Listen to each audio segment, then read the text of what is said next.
साल था 1816। दुनिया ने उसे बिना गर्मी का साल नाम दिया, लेकिन जावा द्वीप के लोगों के लिए तो ये एक लंबी सांस लेती कब्रगाह थी। तंबोरा ज्वालामुखी बोल चुका था और उसकी आवाज अब भी हवा में थी, एक खामोश धूसर चीख। डॉक्टर विलियम वैन डर पोल ने अपनी क्लिनिक की खिड़की से बाहर देखा। आकाश हमेशा के लिए स्याह हो चुका था। धुंधले सूरज की रोशनी में राख की बारिश निरंतर जारी थी, जैसे कोई अदृश्य शव दहन चल रहा हो। उसकी नजरें गांव के उन लोगों पर टिकी थीं जो एक सामूहिक कब्र खोद रहे थे। उनकी चाल में थकान नहीं, एक सुन्न प्रत्यय रिजिग्नेशन थी। विलियम के हाथ कांपे। ये वही हाथ थे जिन्होंने लीडन यूनिवर्सिटी में सर्जरी की डिग्री पाई थी। आज वे सिर्फ मौत का हिसाब रखने के काम आ रहे थे। क्लिनिक का दरवाजा खुला। एक युवती खड़ी थी। उसके चेहरे पर राख और पसीने की एक परत जम चुकी थी। उसकी बाहों में एक लड़का था जिसकी उम्र 5 साल से ज्यादा नहीं रही होगी। बच्चे की आंखें बंद थीं और उसकी सांसें एक भयानक घरघराहट भरी आवाज के साथ चल रही थी। डॉक्टर, युवती की आवाज एक फुसफुसाहट थी। विलियम ने बच्चे को एक टेबल पर लिटाया। स्टेथोस्कोप से सुनना बेकार था। वॉल्केनिक ऐश फेफड़े। उसने इस स्थिति को अपनी डायरी में यही नाम दिया था। कोई इलाज नहीं था। उसने युवती की ओर देखा और ना कहने के लिए अपना सिर हिलाया। उसकी आंखों में जो चीख उठी वो विलियम के दिल में धंस गई। विलियम क्लिनिक के बाहर खड़ा था। युवती ने बच्चे के शरीर को एक साधारण सफेद कपड़े में लपेटा था। उसने कोई आंसू नहीं बहाए। उसका दुख आंसुओं से भी गहरा था। विलियम ने उसे कुछ देना चाहा, कुछ सांत्वना, कुछ शब्द, लेकिन उसके पास कोई शब्द नहीं थे। उसने देखा कि युवती ने एक मुट्ठी राख उठाई और उसे आहिस्ता से बच्चे की छाती पर छिड़क दिया। ये कोई रिवाज नहीं था। ये एक आत्मा का अपनी दुनिया से विदा लेने का तरीका था। विलियम ने महसूस किया कि वो एक बाहरी व्यक्ति है। इस दर्द में शामिल होने का भी उसे कोई हक नहीं। रात में विलियम ने अपनी डायरी खोली। उसने लिखा, तारीख 15 अगस्त 1816। आज एक और बच्चा। कोई लक्षण नहीं बदले, कोई उम्मीद नहीं बची। मैं एक डॉक्टर हूँ, लेकिन मैं सिर्फ मौत का लेखा जोखा रखने वाला एक क्लर्क बनकर रह गया हूँ। क्या यही मेरी नियति थी? क्या यही वो ज्ञान था जिसके लिए मैंने इतनी दूर का सफर तय किया था? उसने पलटकर अपनी पत्नी एलिस का एक मिनिएचर पोर्ट्रेट देखा, जिसकी चेचक से 3 साल पहले मृत्यु हो गई थी। वो उसे भी नहीं बचा पाया था। यहाँ की राख ने उसके पुराने जख्मों पर एक नई परत चढ़ा दी थी। अगली सुबह वो युवती फिर से आई। इस बार उसके हाथ में 2 छोटी सी मुट्ठी भर नमक और एक सूखी हुई नीम की टहनी थी। मेरा नाम सारी है, उसने कहा। उसकी आवाज में अब दुख नहीं, बल्कि एक लौह जैसा संकल्प था। आप डॉक्टर हैं। दूसरे गांवों में भी लोग मर रहे हैं। जो बचे हैं वे भूख से मरेंगे। आपको मेरे साथ चलना होगा। आप उनका इलाज करेंगे।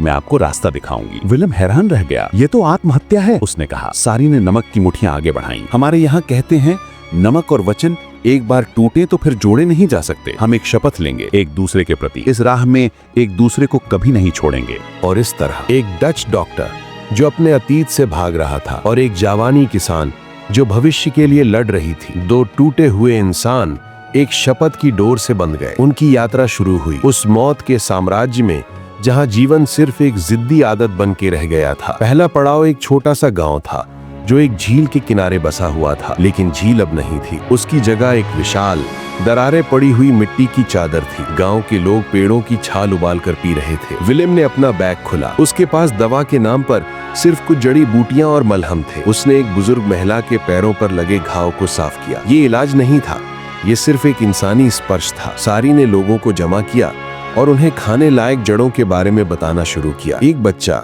जिसके शरीर पर भूख के निशान थे विलियम के पास आकर खड़ा हो गया। उसने डॉक्टर का कोट पकड़ लिया। विलियम के पास देने के लिए कुछ नहीं था। उसने अपना पानी का खाली घड़ा दिखाया। तभी सारी ने आकर बच्चे के हाथ में एक छोटा सा जंगली बेर रख दिया, जिसे वो कहीं से ढूंढ लाई थी। बच्चे की आंखों में एक क्षणिक चमक आई। विलियम ने महसूस किया कि यहाँ उसका किताबी ज्ञान बेकार है। सारी का ज्ञान, उसकी जीवटता, यही असली दवा थी। रास्ते में उन्हें खंडहर हो चुका मंदिर मिला। उसकी दीवारें राख से आधी दबी हुई थीं। अंदर कुछ लोग शरण लिए हुए थे। उनमें से एक बूढ़ा आदमी मरने के कगार पर था। विलियम ने उसकी नब्ज देखी। कुछ नहीं किया जा सकता था। सारी ने बूढ़े आदमी के सिर को अपनी गोद में रख लिया और धीरे धीरे एक लोरी जैसा गीत गाने लगी। ये गीत नदियों और हरे भरे खेतों के बारे में था। उस गीत के बीच बूढ़े आदमी ने अपनी आखिरी सांस ली। एक शांत मुस्कान उसके होठों पर थी। तुम कैसे इतनी मजबूत हो? डॉक्टर ने पूछा जब वे फिर से चल पड़े। सारी ने क्षितिज की ओर देखा। मजबूती का कोई विकल्प नहीं होता डॉक्टर, उसने कहा। मेरा बेटा,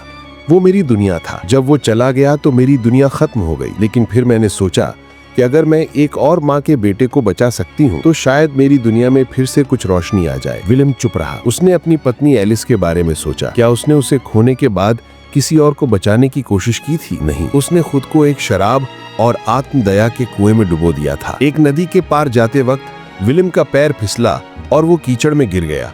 उसका मेडिकल बैग दूर जा पड़ा। वो उठने की कोशिश कर ही रहा था कि सारी का हाथ उसके सामने आया। उसने उसे खींचकर उठाया। विलियम ने देखा कि उसके हाथ उसके सफेद कोट कीचड़ से सने हुए थे। ये एक सिंबल था। उसकी पुरानी पहचान इस धरती की वास्तविकता में सनी जा रही थी। उसने सारी का हाथ पकड़ा। ये सहारा लेने का न सिर्फ शारीरिक बल्कि भावनात्मक हाथ था। यात्रा अब सिर्फ बाहरी नहीं रह गई थी। हर कदम पर विलियम अपने अंदर के उस दरारों से भरे इलाके से गुजर रहा था। सारी की हर दया, हर संघर्ष उसके अपने दिल पर एक सवाल बनकर चोट कर रही थी। क्या एक डॉक्टर का कर्म सिर्फ दवा देना है, या फिर वो हौसला भी है जो वो बांटता है? एक छोटे से गांव में उन्होंने एक ऐसी महिला देखी जिसका पूरा परिवार खांसी की बीमारी से ग्रस्त था। विलियम ने अपनी सारी दवाइयां खोल दी, लेकिन सारी ने देखा कि उसकी नजरें एक युवा जोड़े पर टिकी थीं जो एक दूसरे का हाथ पकड़े डरे हुए थे। विलियम की सांवली आंखों में एक झटके सी दौड़ गई। ये दृश्य उसे एलिस की याद दिला रहा था।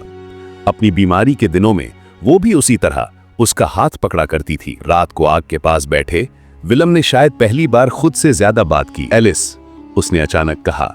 नाम लेते ही उसकी आवाज भर्रा गई। मेरी पत्नी। डॉक्टर होने के बावजूद मैं उसे नहीं बचा पाया। चेचक, उसने उसे मुझसे छीन लिया। उसने आग की लपटों में देखा, मानो वहां उसका अतीत जल रहा हो। मैंने यहां नौकरी इसलिए स्वीकार की क्योंकि मैं यूरोप की हर चीज से भाग रहा था। हर गली, हर चेहरा मुझे उसकी याद दिलाता था। लेकिन यहां दुख तो और भी बड़ा, और भी गहरा है। सारी ने उसे टूटने दिया। वो चुपचाप सुनती रही। फिर उसने धीरे से कहा, हमारे यहां एक कहावत है, समुद्र को दोष देकर कोई नाविक नहीं बनता। आप एक नाविक है डॉक्टर। आप तूफान को नहीं रोक सकते, लेकिन आप अपनी नाव को चला सकते हैं।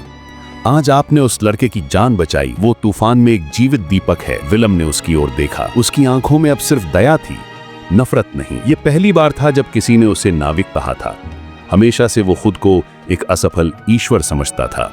अगले दिन उनका रास्ता एक ऐसे गांव से होकर गुजरा जो पूरी तरह से सुनसान पड़ा था, लेकिन वहां भी जीवन के निशान थे। एक टूटी हुई झोपड़ी के दरवाजे पर एक छोटा सा खिलौना पड़ा था, लकड़ी का घोड़ा। सारी ने उसे उठाया, धूल झाड़ी और उसे सावधानी से वापस रख दिया। ये एक संस्कार था, मृतकों का, यादों का, एक सभ्यता के अंत का संस्कार। विलियम ने समझा कि मौत से लड़ना ही जीवन नहीं, मौत का सम्मान करना भी जीवन का एक हिस्सा है। अचानक दूर से घोड़ों की टापों की आवाज आई। विलियम की रगों में खून जम सा गया। ये कोई गांव वाला नहीं था। कुछ ही देर में 3 सशस्त्र घुड़सवार दिखाई दिए। वो डच ईस्ट इंडिया कंपनी के मर्सनरी सैनिक थे। उनका नेता, एक बड़े कद का आदमी, उनके सामने आकर रुका। डॉक्टर वान डेर पोल, उसने डच भाषा में पूछा। उसकी आवाज में अवमानना थी। हमें बताया गया था कि आप इस इलाके में हैं। गवर्नर आपकी रिपोर्ट चाहता है और आपकी सेवाएं वापस चलेंगे। उसकी नजर सारी पर पड़ी। और ये जंगली औरत हमारे साथ नहीं आ सकती। हर शपथ की एक कीमत होती है और अब वो कीमत चुकाने का वक्त आ गया था। एक तरफ सत्ता और सुरक्षा का रास्ता था, दूसरी तरफ एक ऐसी शपथ जिसे दुनिया कभी नहीं समझेगी। विलियम के सामने अब सवाल था, क्या वो उस नमक की स्वाद को भूल सकता है जो उसने एक जंगली औरत के साथ बांटा था? विलियम का दिल जोरों से धड़क रहा था। वापस लौटना, एक साफ बिस्तर, गर्म खाना, सुरक्षा, ये सब कितना आसान था। लेकिन जब उसने सारी की ओर देखा तो उसने उसकी आंखों में कोई डर नहीं, सिर्फ एक गहरी शांति देखी। वो उस शपथ का इंतजार कर रही थी जो उन्होंने ली थी। उसने सैनिकों की ओर देखा। मैं अभी वापस नहीं आ सकता, उसने कहा। उसकी आवाज पहली बार दृढ़ थी। मेरा काम यहाँ खत्म नहीं हुआ है। सैनिक नेता हंसा। तुम्हारा काम? तुम्हारा काम गवर्नर की आज्ञा मानना है। उसने अपनी कमर में बंधी पिस्तौल की ओर इशारा किया। ये जंगली औरत तुम्हें क्या जादू कर दिया है? विलियम ने सीना तान कर जवाब दिया। उसने मुझे याद दिलाया है कि मैं डॉक्टर हूँ, सिर्फ एक क्लर्क नहीं, और मैं अपने मरीजों को छोड़कर नहीं जाऊंगा। हवा में तनाव छा गया। दूसरे सैनिकों ने अपनी बंदूकें थोड़ी ऊपर उठाई। तभी सारी ने आगे बढ़कर कहा, हमले सरकार। उसने डच भाषा में कहा। हल्का सा उच्चारण गलत था, लेकिन उसका अर्थ स्पष्ट था। उसने अपनी जेब से वो नमक निकाला जो अब एक पवित्र वस्तु बन चुका था। उसने एक चुटकी नमक हवा में उछाला। ये एक साधारण लेकिन गहरा जादुई इशारा था। हम एक शपथ पर हैं, नमक की शपथ। क्या आपकी सरकार एक आदमी को अपनी शपथ तोड़ने के लिए मजबूर करेगी? उसके इस साहसिक और रहस्यमय कार्य ने सैनिकों को झटके में डाल दिया। सैनिक नेता कुछ पल के लिए हिचकिचाया। इस जादू टोने और दृढ़ संकल्प के सामने उसकी बंदूक बेकार लग रही थी। उसने गुस्से में थूका, ठीक है, अपनी जान हराम करो इस जंगल में, लेकिन याद रखना डॉक्टर, जब तुम मरने लगोगे तो गवर्नर तुम्हारी मदद के लिए नहीं आएगा। उसने घोड़े को मोड़ा और अपने साथियों को इशारा किया। वे वापस चले गए, राख के बादल छोड़ते हुए। विलियम ने एक लंबी कांपती हुई सांस ली। उसने अभी अभी अपनी दुनिया से खुद को काट लिया था। जब सैनिक दूर चले गए तो विलियम का शरीर एकदम थक गया। वो एक पत्थर पर बैठ गया। सारी उसके पास आकर खड़ी हो गई। आपने हमारा वचन निभाया, उसने साधारण से कहा। विलियम ने उसकी ओर देखा। नहीं, उसने कहा, एक हल्की सी असली मुस्कान पहली बार उसके चेहरे पर आते हुए।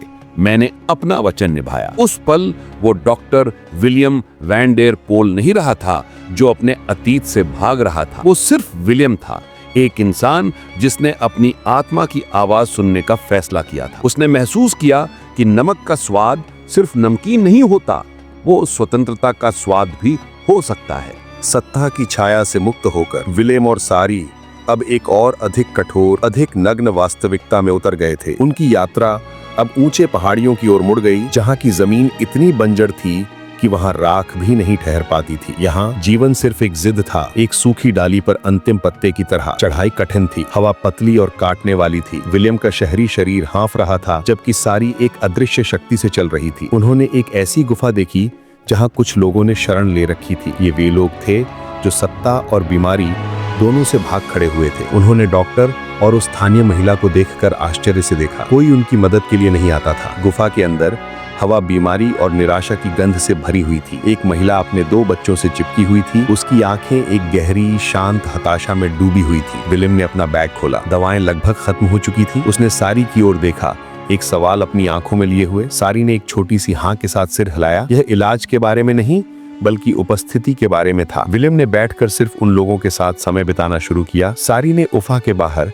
एक चट्टान के छोटे से खांचे में कुछ ढूंढ निकाला। यह एक जंगली अदरक की जड़ थी, पतली और मुश्किल से खाने लायक। उसने उसे काटा और 2 टुकड़े किए। एक टुकड़ा उसने विलियम को दिया। यह ताकत देगी, उसने कहा। जड़ का स्वाद कड़वा और तीखा था, लेकिन विलियम के लिए यह स्वाद उसकी पुरानी दुनिया की मीठी शराब और नरम रोटी से कहीं ज्यादा ईमानदार था। यह जीवन का कड़वा लेकिन जीवंत सार था। रात को गुफा के बाहर विलियम ने सारी को उसकी अपनी भाषा में एक वाक्य कहा, तरीमाका से थैंक यू। सारी चौंक गई और फिर एक मृदु मुस्कान उसके चेहरे पर फैल गई। यह पहली बार था जब उसने उसे मुस्कुराते देखा। यह मुस्कान उस सूखे पहाड़ में एक फूल की तरह थी। तुमने सीख लिया, उसने कहा। मैं सीख रहा हूँ, विलियम ने सही किया। तुम मुझे सिखा रही हो, सिर्फ भाषा नहीं बल्कि जीने का तरीका। अगली सुबह जब वे गुफा से निकले तो उन्होंने देखा कि वह महिला जिसकी आंखों में कल हताशा थी, अब थोड़ी सी चमक लौट आई थी। उसने विलियम के हाथ में एक छोटा सा पत्थर दबा दिया, एक साधारण चिकना नदी का पत्थर। यह कोई भव्य उपहार नहीं था, बल्कि कृतज्ञता का एक प्रतीक था। उस पल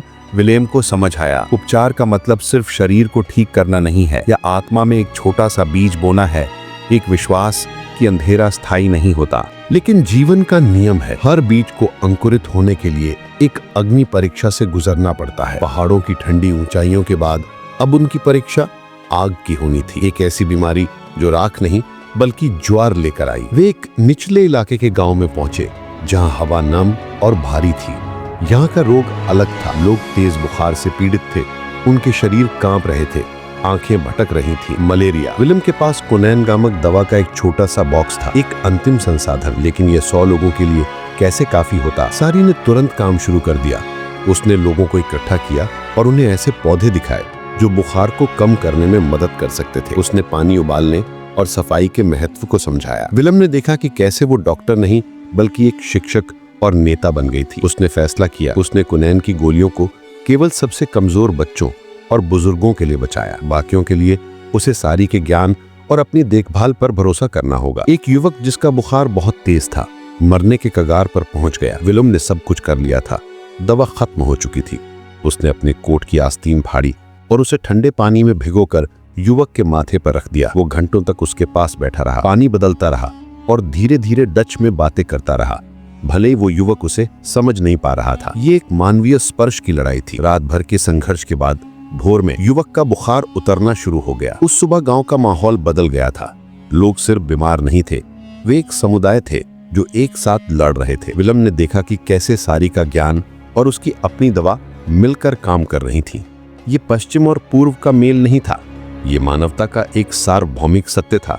देखभाल और ज्ञान एक साथ महामारी से भी लड़ सकते हैं। उसने महसूस किया कि उसने आज रात एक युवक की जान नहीं बचाई थी, बल्कि एक पूरे समुदाय में आशा की एक लौ जलाई थी। गांव के प्रमुख ने विलम के सामने एक और चुनौती रखी। डॉक्टर, आप यहाँ से आगे कहाँ जाएंगे? हमें पता है कि पश्चिम में एक बड़ी नदी के पार एक गांव है जो अभी भी समृद्ध है। उनके पास बीज हैं, अनाज है, लेकिन नदी का पुल टूट गया है और उस गांव के लोग वे बाहरी लोगों को पसंद नहीं करते। ये सिर्फ एक भौगोलिक चुनौती नहीं थी, बल्कि एक सामाजिक और सांस्कृतिक बाधा थी। एक डच और एक जावानी औरत, क्या वे उनका द्वार खटखटा पाएंगे? हर यात्रा का एक मोड़ ऐसा आता है जहां रास्ता सिर्फ जमीन पर नहीं बल्कि इंसानों के दिलों में भी बनाना पड़ता है। विलियम और सारी अब उस नदी के किनारे खड़े थे जो दो दुनियाओं को अलग करती थी। एक तरफ मौत और तबाही, दूसरी तरफ जीवन का संभावित स्रोत। नदी उग्र थी, बारिश की कमी के बावजूद पहाड़ों का पानी इकट्ठा होकर एक खतरनाक धारा बनकर बह रहा था। पुराना पत्थर का पुल बीच में से टूटा हुआ था, जिसके टूटे हुए सिरे खंडहर की तरह नदी के बीचों बीच उंगली उठाए हुए थे। दूसरी तरफ हरे भरे खेत और एक संपन्न दिखने वाला गांव था, लेकिन उसकी ओर आने वाला रास्ता एक गहरी गुस्सैल नदी और उसके पार बने मजबूत बांस के फाटक से अवरुद्ध था। उन्होंने पार जाने का कोई रास्ता ढूंढना शुरू किया। तभी दूसरे किनारे से कुछ लोग दिखाई दिए। उनके हाथों में लाठियां और धनुष थे। उनके नेता, एक गठीले बुजुर्ग ने अपनी आवाज नदी की गर्जना पर पार करते हुए पुकारी। वापस जाओ, उसने कहा। हमारे यहाँ बीमारी के लिए कोई जगह नहीं है। हमने अपने लोगों को बचाया है। हम तुम्हारी मुसीबत नहीं लेंगे। विलियम ने अपने हाथ जोड़े। हम डॉक्टर हैं, हमारे पास दवा है, ज्ञान है, हम मदद कर सकते हैं। बुजुर्ग ने सिर हिलाया। तुम्हारी मदद की कीमत हम नहीं चुका सकते। तुम्हारी कीमत हमारी आजादी होगी। वापस जाओ। सारी ने आगे बढ़कर बोलना शुरू किया। उसने उन्हीं की बोली में, उनके अपने शब्दों में बात की। उसने उनके देवताओं का नाम लिया, उनके रिवाजों का जिक्र किया। हम आपकी दवा नहीं, आपकी भाईचारा मांगते हैं। हम वो नहीं हैं जो आपकी दीवानें तोड़ेंगे। हम वो हैं जो आपके दरवाजे पर नमक लेकर आए हैं। क्या आप एक भटके हुए राहगीर को अपने दरवाजे से पानी तक नहीं पिए बिना भगा देंगे? उसकी बातों ने कुछ विलेजर्स को नरम कर दिया, लेकिन बुजुर्ग नेता अडिग रहा। उसने मना कर दिया। निराश लौटते हुए विलियम की नजर नदी के किनारे पड़े कुछ पुराने सड़े हुए नाव के मलबे पर पड़ी। एक विचार उसके मन में कौंधा। उसने कहा, हम पुल नहीं बना सकते, लेकिन शायद हम कुछ और बना सकते हैं। उसने और सारी ने मिलकर काम शुरू किया। उन्होंने लकड़ी के टुकड़े, सड़े हुए रस्से और जंगल लताओं को इकट्ठा किया। वो एक तरह का अस्थायी बेड़ा बना रहे थे। ये एक पागलपन था, लेकिन ये निराशा से बेहतर था। उनकी ये कोशिश दूसरी तरफ के विलेजर्स द्वारा देखी जा रही थी। बेड़ा तैयार था, ये डगमगाने वाला और खतरनाक लग रहा था। विलियम ने सारी की ओर देखा। उसने कहा, तुम्हें ये जोखिम नहीं उठाना चाहिए। सारी ने अपना हाथ बढ़ाया और उसके कीचड़ से सने कोट की आस्तीन को पकड़ लिया। नमक की शपथ, उसने सिर्फ इतना कहा। यह उनकी सबसे बड़ी परीक्षा थी। नदी पार करना सिर्फ एक भौगोलिक सीमा को लांघना नहीं था, यह डर, अविश्वास और निराशा की सीमा को लांघना था। विलियम ने एक लंबी सांस ली और बेड़े को पानी में धकेल दिया। कभी कभी जीवन में सबसे बड़ा जोखिम सबसे बड़े विश्वास को जन्म देता है, और कभी कभी एक नदी पार करने की कोशिश दरअसल एक इंसान के दिल तक की यात्रा होती है। बेड़ा नदी के बीचों बीच पहुंचा था। पानी का वेग तेज था। एक बड़ी लहर ने उन पर हमला किया। लकड़ी चटकने लगी, रस्सियां खिंचने लगी। विलेम ने अपनी पूरी ताकत से बेड़े को संभाला, लेकिन एक और झटके ने उन्हें अलग कर दिया। विलेम पानी में गिर गया। उसकी चीख नदी की आवाज में डूब गई। सारी ने देखा कि विलेम पानी में खींचा जा रहा है। बिना एक पल की हिचकिचाहट के वो भी पानी में कूद गई। वो एक मछली की तरह तैरती हुई उस तक पहुंची। विलेम, जो एक शहरी डॉक्टर था, डूब रहा था। सारी ने उसके बेजान कोट को पकड़ा और उसे खींचकर एक बड़े पत्थर की ओर ले गई जो नदी के बीच में ही था। वे दोनों थके हारे और सांसों से लड़ते हुए उस पत्थर से चिपक गए। उनका बेड़ा बह चुका था। दूसरे किनारे से एक युवक, जिसने सारी की बात सुनकर नरमी दिखाई थी, ने ये सब देखा। उसने अपने पिता, बुजुर्ग नेता की ओर देखा। पिता की आंखों में संघर्ष था। फिर युवक ने बिना इंतजार किए एक मोटी रस्सी उठाई और दौड़ता हुआ नदी के किनारे की ओर गया। उसने रस्सी के एक सिरे पर पत्थर बांधा और उसे नदी के बीच में फेंका। रस्सी विलियम और सारी के पास जा गिरी। विलियम और सारी ने रस्सी को मजबूती से पकड़ लिया। एक एक करके विलेजर्स ने आकर रस्सी को खींचना शुरू किया। बुजुर्ग नेता ने अंततः आगे बढ़कर रस्सी को अपने हाथों में लिया। उसकी ताकत सबसे ज्यादा थी। उन्होंने मिलकर विलेम और सारी को सुरक्षित किनारे पर खींच लिया। विलेम और सारी पूरी तरह से भीगे हुए और कांपते हुए उनके सामने खड़े थे। कोई शब्द नहीं थे। बुजुर्ग नेता ने आगे बढ़कर विलेम का हाथ पकड़कर उसे उठाया, फिर उसने सारी को उठाया। उसकी आंखों में अब गुस्सा नहीं बल्कि एक गहरा आदर था। तुमने कहा था कि तुम हमारी दीवारें नहीं तोड़ोगे, उसने सारी से कहा। तुमने सही कहा, तुमने तो हमारे दिल की दीवार तोड़ दी। उसने अपने बेटे की ओर देखा और फिर विलेम और सारी की ओर। स्वागत है, उसने साधारण से कहा, हमारे घर में, हमारे लोगों के बीच। कभी कभी एक इंसान की लड़ाई सिर्फ अपने लिए नहीं बल्कि एक पूरे भविष्य के लिए होती है। विलेम और सारी ने नदी पार की, लेकिन असली यात्रा अब शुरू हो रही थी। एक ऐसी विरासत बनाने की यात्रा जो सिर्फ अनाज का ढेर नहीं बल्कि ज्ञान की फसल हो। गांव के लोगों ने उन्हें अपने घर में जगह दी। विलेम ने देखा कि ये गांव भी बीमारियों से अछूता नहीं था, बस उन्होंने खुद को दुनिया से काटकर जीना सीख लिया था। उसने अपनी दवाओं का आखिरी भंडार खोला, लेकिन इस बार उसके हाथ में सिरिंज या गोलियां नहीं बल्कि ज्ञान था। उसने लोगों को सिखाया कि कैसे साफ सफाई बीमारियों को रोक सकती है। गांव के प्रमुख पाक रहारजो ने विलेम और सारी को अपने भंडार गृह में ले जाया। वहां मिट्टी के बड़े बड़े बर्तनों में चावल, मक्का और सब्जियों के बीच सुरक्षित थे। ये एक खजाना था। हमने इन्हें तबाही के दिनों के लिए